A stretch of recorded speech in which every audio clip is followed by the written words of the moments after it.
Good morning students.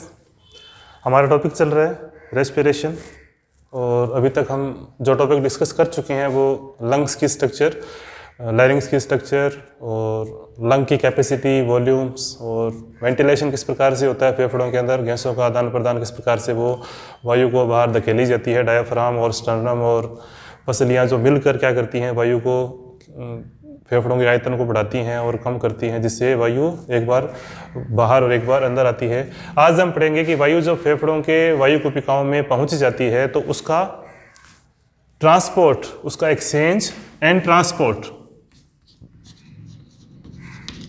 परिवहन किस प्रकार से होता है। मतलब कि वो टिश्यूज तक, ऊतकों तक वो वायु जो फेफड़ों के द्वारा ग्रहण की जाती है वो आगे ऊतकों तक और ऊतकों से आगे कोशिकाओं तक किस प्रकार से ट्रांसपोर्ट होती है, और बदले में जो ऊतक या टिश्यूज जो CO2 जनरेट करते हैं उस CO2 को किस प्रकार वापस एल्वुलाई तक लाकर उसे वापस रिलीज कर दिया जाता है। तो वही हम समझेंगे। आज हम ऑक्सीजन का परिवहन समझेंगे भी, ऑक्सीजन किस प्रकार से परिवहन होती है। मेनली जो भी गैसेज है, जो भी वायु का जो मिश्रण है जिसके अंदर अनेक गैसेज पाई जाती है, उन प्रत्येक वायु का एक पार्शियल प्रेशर होता है।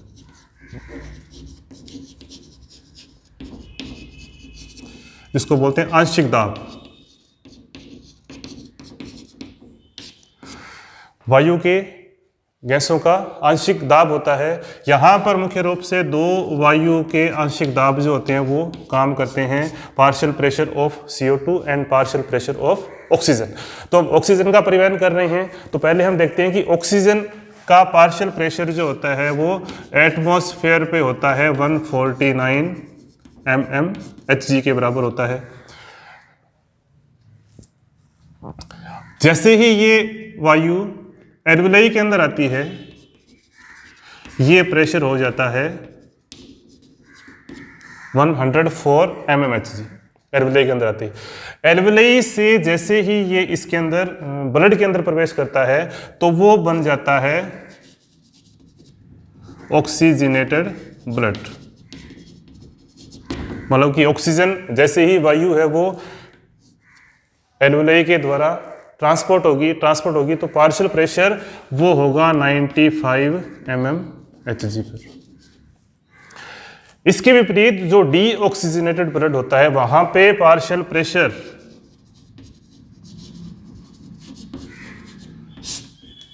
जहां पे मतलब कि जिसके अंदर CO2 घुली हुई है वहां पे जो डीऑक्सीजनेटेड ब्लड होता है उसके अंदर पार्शियल प्रेशर जो होता है वो 40 mmHg होता है। मतलब कि वहां पे कम होता है जहां पर जिस रक्त के अंदर CO2 घुली, तो वहां पे ऑक्सीजन का प्रेशर क्या होगा, वो इतना होगा। तो पहला पार्शियल प्रेशर के ऊपर डिपेंड करता है कि पार्शियल प्रेशर कहाँ ज्यादा है। उस प्रेशर के कारण क्या होता है, डिफ्यूजन होता है। डिफ्यूजन में विसरण होता है। विसरण का सीधा सा सिद्धांत है कि विसरण कोई भी कण, कोई भी गैस, कोई भी द्रव, कोई भी ठोस पदार्थ अपने अधिक सांद्रता से कम सांद्रता की ओर, हाई कंसंट्रेशन से लोअर कंसंट्रेशन की ओर गति करता है। तो यहाँ पर जिस प्रकार से प्रेशर ज़्यादा होता है तो प्रेशर के अकॉर्डिंग क्या होते हैं, ऑक्सीजन जो होती है वो अपने हाई प्रेशर से लो प्रेशर की ओर गति करती है। तो एल्वुलाई के अंदर ऑक्सीजन का प्रेशर ज़्यादा है, ब्लड कैपिलरीज में कम है क्योंकि वहाँ पे डीऑक्सीजनेटेड ब्लड आ रहा है, वहाँ पे कम है। तो ऑक्सीजन जो होगी वो विसरण विधि के द्वारा, डिफ्यूजन मेथड के द्वारा क्या होगी, वो ब्लड कैपिलरीज में आएगी।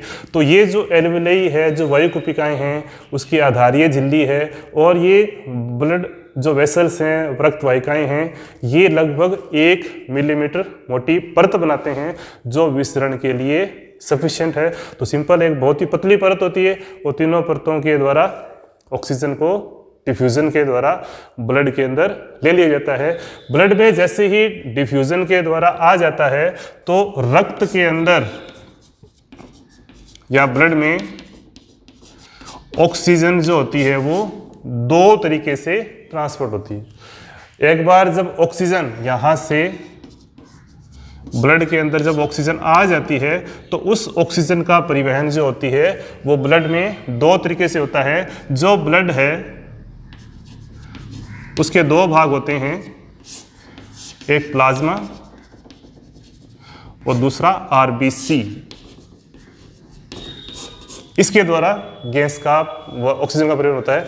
रक्त के अंदर ऑक्सीजन का परिवहन जो होता है दो तरीके से होता है। ब्लड प्लाज्मा, प्लाज्मा एक तरह से ब्लड के अंदर पाए जाने वाला एक प्रोटीन, अकार्बनिक और अकार्बनिक पदार्थों का एक ग्रुप है, जिसके अंदर protein, globular protein, fibrin protein पाई जाती है। साथ में सोडियम, पोटेशियम, लवण अकार्बनिक पदार्थों के रूप में वहाँ पर आयनिक अवस्था में पाए जाते हैं। तो ब्लड प्लाज्मा जो है लगभग 3% घुलित ऑक्सीजन को ही अपने साथ ट्रांसपोर्ट कर पाती है। बाकी 97% जो ऑक्सीजन है वो आरबीसी के द्वारा ट्रांसपोर्ट होती है। अब आरबीसी कैसे ट्रांसपोर्ट करती है? आरबीसी में एक वर्णक पाया जाता है जिसको बोलते हैं हीमोग्लोबिन। हीमोग्लोबिन जो होती है मुख्य रूप से वो दो भाग में बटी होती है, हिम ग्रुप और ग्लोबिन ग्रुप।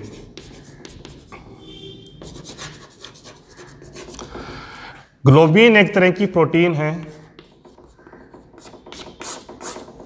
ग्लोबिन एक तरह की प्रोटीन है जिसके अंदर अमीनो एसिड्स के ग्रुप पाए जाते हैं। हिम ग्रुप जो है वो यहाँ पर आपको एक संरचना दिखाई दे रही है। ये हिम ग्रुप की संरचना है जिसके अंदर केंद्रीय Fe, central Fe ferrous ion में अपने पाया जाता है, हमेशा Fe+2 पोजीशन में होता है। इसके चारों ओर दो दो कार्बन, 1 2 3 4 5, मतलब प्रत्येक दो दो कार्बन का ग्रुप होता है जिसको पायरोल रिंग बोलते हैं। पायरोल रिंग का एक ग्रुप पाया जाता है जो first, second, third, fourth, 4 group के पायरोल रिंग जो होते हैं वो फेरस आयन को घेर रखते हैं और उसके साथ नाइट्रोजन जो है वो उसके साथ जुड़ा रहता है। ये ग्रुप मिलकर क्या बनाते हैं? एक हिम ग्रुप बनाते हैं। तो एक हिम ग्रुप जो होता है जिसका मुख्य केंद्रीय धातु परमाणु होता है Fe+2। दूसरी होती है ग्लोबिन। ग्लोबिन प्रोटीन के अंदर पाए जाते हैं अमीनो एसिड, जिसके अंदर कुल 4 प्रकार की ग्लोबिन प्रोटीन होती है जिसको हम बोलते हैं, मैं इधर लिख रहा हूं, ग्लोबिन प्रोटीन के अंदर क्या होती है? 2 अल्फा चेन और 2 बीटा चेन। जैसे कि आपको डायग्राम में दिखाई दे रहा है कि 2 अल्फा चेन है और 2 बीटा चेन है, जिसके अंदर 2 अल्फा चेन है और 2 बीटा चेन है, जिसके अंदर अल्फा चेन के अंदर पाई जाती हैं 141 अमीनो एसिड, 141 अमीनो पाए जाते हैं, जबकि बीटा चेन के अंदर 146 अमीनो एसिड पाए जाते हैं। जो हिम ग्रुप होता है 2 अल्फा चेन के साथ 2 हिम ग्रुप जुड़ जाते हैं और 2 बीटा चेन के साथ 2 हिम ग्रुप जुड़कर एक संरचना बनाते हैं। उस संरचना को हम बोलते हैं हीमोग्लोबिन।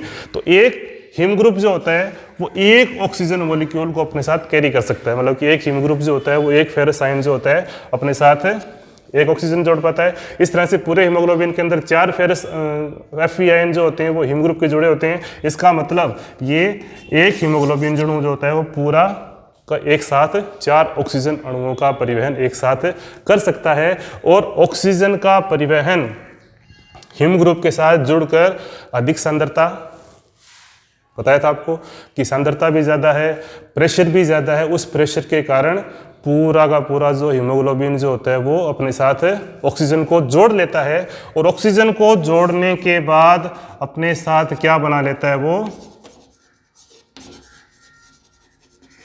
ऑक्सी हीमोग्लोबिन नाम का यौगिक बनाता है जिसमें ऑक्सीजन हीमोग्लोबिन से जुड़ी हुई है। ये ऑक्सी हीमोग्लोबिन ऊतकों तक जाएगी, टिश्यूज तक जाएगी। टिश्यू में पार्शियल प्रेशर CO2 का ज़्यादा है, ऑक्सीजन का कम है, तो ऑक्सीजन के कम प्रेशर के कारण क्या होती है? वहाँ पे ऑक्सीजन वहाँ से अधिक सांद्रता से, हीमोग्लोबिन में सांद्रता ज़्यादा है ऑक्सी हीमोग्लोबिन के अंदर, तो ऑक्सीजन वहाँ से क्या होगी? टिश्यूज़ के अंदर चली जाएगी और वहाँ से ऑक्सीजन रिलीज होकर टिश्यू तक पहुँच जाएगी। टिश्यू से CO2 जो होगी वो ब्लड के अंदर सर्कुलेट होगी, ब्लड के अंदर ट्रांसपोर्ट होगी। तो CO2 का ट्रांसपोर्ट हम नेक्स्ट वीडियो में समझेंगे। आज केवल इतना ही है कि किस प्रकार हीमोग्लोबिन जो होता है वो किस प्रकार हिम ग्रुप और ग्लोबिन प्रोटीन के द्वारा आपस में जुड़कर हीमोग्लोबिन बनाता है और वो ऑक्सीजन का परिवहन करता है। तो 3% जो होती है वो सिर्फ प्लाज्मा के साथ जुड़कर प्लाज्मा के अंदर पाए जाने वाले कार्बनिक आयनिक पदार्थों के साथ घुलित अवस्था के अंदर ही ऑक्सीजन परिवहन होती है, लेकिन बहुत ही कम होती है, क्योंकि जो ब्लड प्लाज्मा है उसका CO2 के साथ एफिनिटी ज़्यादा होती है। ब्लड प्लाज्मा के साथ CO2 की घुलने की क्षमता 20 गुना ज़्यादा है ऑक्सीजन की बजाय। तो CO2 का परिवहन हम समझेंगे तो वहाँ थोड़ी और डिटेल में समझेंगे 20 गुना कैसे ज़्यादा है। आज के लिए इतना ही है कि ऑक्सीजन का परिवहन जो होता है वो 2 तरीके से होता है, ब्लड प्लाज्मा के द्वारा और RBC के द्वारा।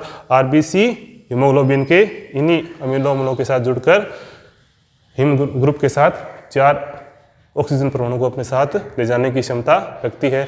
तो नेक्स्ट वीडियो में हम oxygen dissociation curve, sigmoid curve समझेंगे, CO2 का परिवहन भी समझेंगे किस प्रकार से होता है, उसके प्रति डिटेल को समझेंगे। तो आज के लिए इतना ही है। आज ऑक्सीजन का परिवहन हमने समझा, किस प्रकार से वायुकुपिकाओं से ऑक्सीजन जो होती है वो ब्लड कैपिलरीज में डालकर पार्शियल प्रेशर के द्वारा, विसरण विधि के द्वारा ऑक्सीजन का परिवहन होता है। धन्यवाद।